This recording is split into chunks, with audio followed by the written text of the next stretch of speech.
Very warm greetings to all the viewers. And today, मेरे पास भारत भूषण जी हैं. His daughter is Manisha. She's a MCA, Masters in Computer Applications. इनकी wife हैं.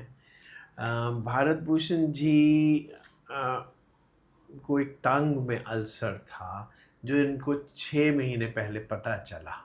किस जख्म में इन्होंने सोचा कि ये जुबान दांत लग जाता है उसकी वजह से हो गया. देखिए, कोई भी मुंह में जख्म हो, पर्टिकुलरली अगर आप तम्बाकू लेते हैं, वैसे ही तम्बाकू कैंसर का जड़ तो तम्बाकू ही है.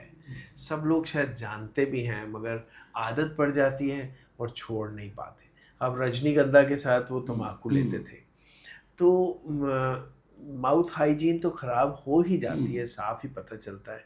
और उसमें ज़ख्म हो जाए कोई तो फिर तो बहुत जल्दी डॉक्टर के पास जाना ही चाहिए. तो आप मेरे पास कैसे आए और कब कैसे सोचा कि ज़रूरत है आने की? आप बताइए मनीषा, आपको कब पता चला? जब इनके मुंह में छाला हो गया था तो बहुत बढ़ गया था छाला. इनको पेन बहुत हो रहा था और वो ठीक नहीं हो रहा था. 6 महीने से हो रहा था वो तो. पर अभी हाल फिलहाल वो बहुत बढ़ गया था. बहुत बढ़ गया था. तो फिर हमने सोचा कि वो दर्द जो है वो ठीक नहीं हो रहा था नॉर्मल दवाइयों से.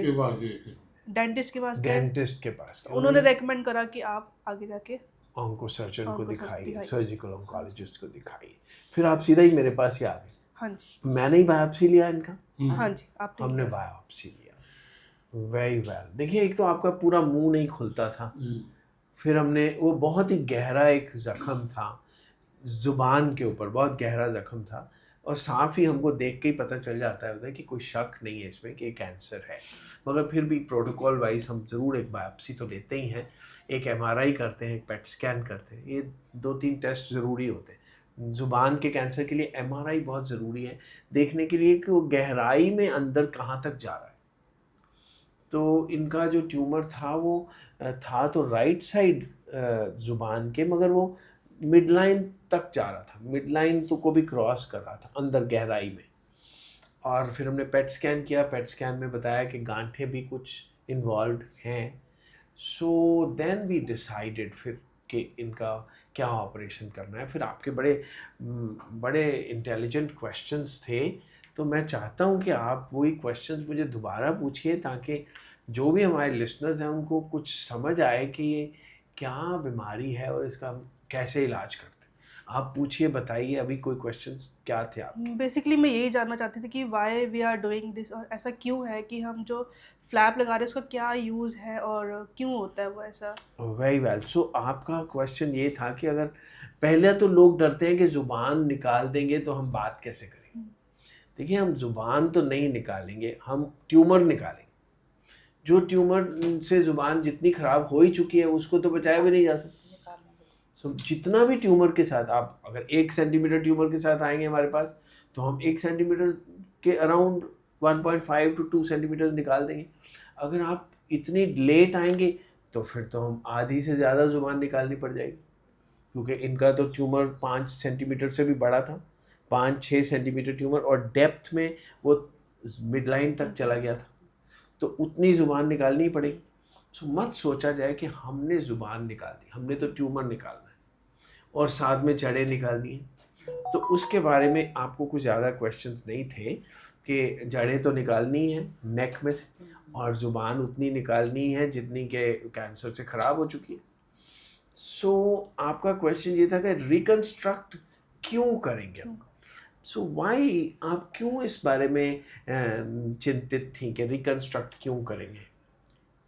क्योंकि सर हमें जानना था ये चीज़ कि आफ्टर मतलब सर्जरी और रिकन्स्ट्रक्शन के बाद क्या क्या पॉसिबिलिटीज़ हो सकती है कि कोई दिक्कत ना आए, या फिर पेशेंट जब वो हीलिंग कैसे होगा. मतलब we are in the thought process कि ये सब चीज़ें क्यों हो रही सो है. और आपके मन हमें में था, मुझे याद है कि आपके मन में था कि अगर हम प्राइमरीली उसको कर है. रिकन्स्ट्रक्ट कर देंगे, बंद कर देंगे तो जल्दी ठीक हो जाएंगे. और अगर हमको माइक्रोवैस्कुलर फ्लैप लगाना पड़ेगा थाई से लेके या हाथ से लेके, तो उतने ही घंटे लंबी सर्जरी हो जाएगी. अगर हम खाली टंग निकाल के जड़ें निकाल दें नेक की, उसको नेक डिसेक्शन बोलते हैं, और टंग रिसेक्शन कर दें और उसको प्राइमरीली क्लोज कर दें लोकल टिश्यूज से, तो हम 6 घंटे 5 घंटे के अंदर बाहर आ जाते हैं। अगर माइक्रोवास्कुलर रिपेयर भी करनी हो तो यहाँ से लेते हैं हम फ्लैप थाई से या आर्म से, और उसको माइक्रोवास्कुलरली माइक्रोस्कोप में उसको स्टिच करके उसकी नई टंग बना देते हैं। उसको 6-8 घंटे एक्स्ट्रा लग जाते हैं। हम जनरली फिर 12-1 घंटे की सर्जरी हो जाती।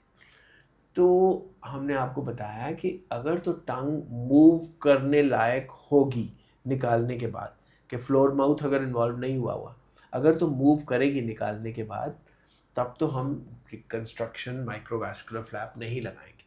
और अगर वो मूवमेंट रिस्ट्रिक्ट हो जाएगी टंग की, तो हमको यहाँ से फ्लैप लेना ही पड़ेगा। और हमारे सेंटर में मेरी टीम में डॉक्टर अखिल हैं, is a very competent microvascular surgeon.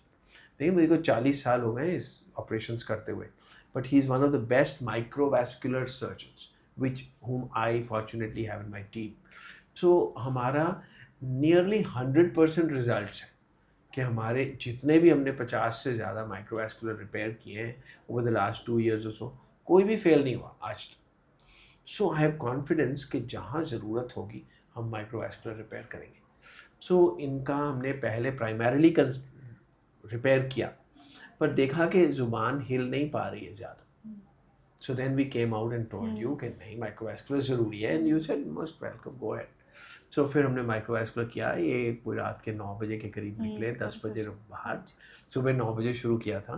फिर हमने इनको वेंटिलेटर पे रखा। Next day morning he was fully cheerful and awake. And देखिए अभी 15 दिन भी नहीं हुए, ये बात भी कर सकते हैं, सांस भी नॉर्मल ले रहे हैं, और मुंह से खा पी भी सकते हैं। सो ये सब कुछ करने के बाद भी अगर हम माइक्रोवास्कुलर रिपेयर नहीं करते तो इनकी ज़ुबान मूव नहीं स्टक करती। हो जाती है। अभी आप मुंह खोल के दिखाइए, आपकी ज़ुबान हिला के दिखाइए, आपकी ज़ुबान पूरी की पूरी नई बन चुकी है और वो हिल रही है, और आप जो है लेजिबल सेंटेंसेस बोल पा रहे हैं। राम राम बोलिए, राम राम। आप बोल पा रहे हैं, आप खा भी पा रहे हैं। आपका ये जो जिस हमने कट लगाया होगा और सारी गांठें निकाली हैं वो दिखती भी नहीं है ना। So it's an excellent result. And fortunately जो हमने गांठें निकाली हैं वो इन्वॉल्व नहीं आई ट्यूमर। इसका मतलब आपने इतना लेट भी किया कि इतना बड़ा हो गया ट्यूमर, फिर भी वो इतना भयानक नहीं था कि फैलता, वो फैला नहीं।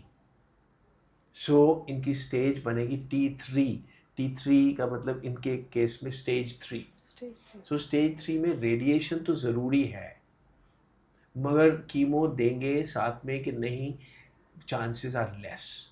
सो सर्जरी के 1 महीने बाद हम रेडिएशन शुरू करेंगे।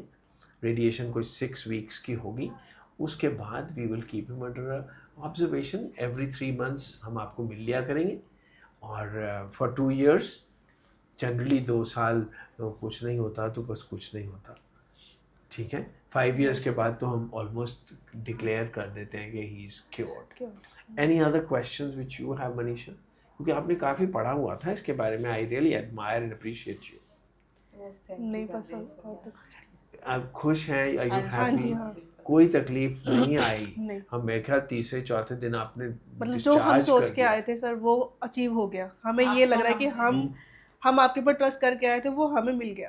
Yes, This is the main point. हमको आप मनीषा, हमको ठीक करने के लिए आपको आपका ट्रस्ट बहुत जरूरी है। वही कर क्योंकि ऑन टेबल जो कुछ भी हमने डिसीजंस लेने थे विद द फेथ कि आपको हमारे ऊपर फेथ है, नहीं तो हम डिसीजंस नहीं ले सकते कि आपसे हम बार बार पूछें ये कर दें वो कर दें, ऐसा नहीं होता है। हमको विश्वास है कि आपको हम पे विश्वास। सो हम जो भी हमको ठीक लग रहा था वैसा वैसा हमने किया, and things have gone out very well. We are very happy, Results क्योंकि सर हम चाहते तो यही है कि आप खुश खुश ठीक होके घर जाएं। सो आप ठीक हो गए हैं, ठीक है। धन्यवाद। Thank you. Okay, thank you all the viewers.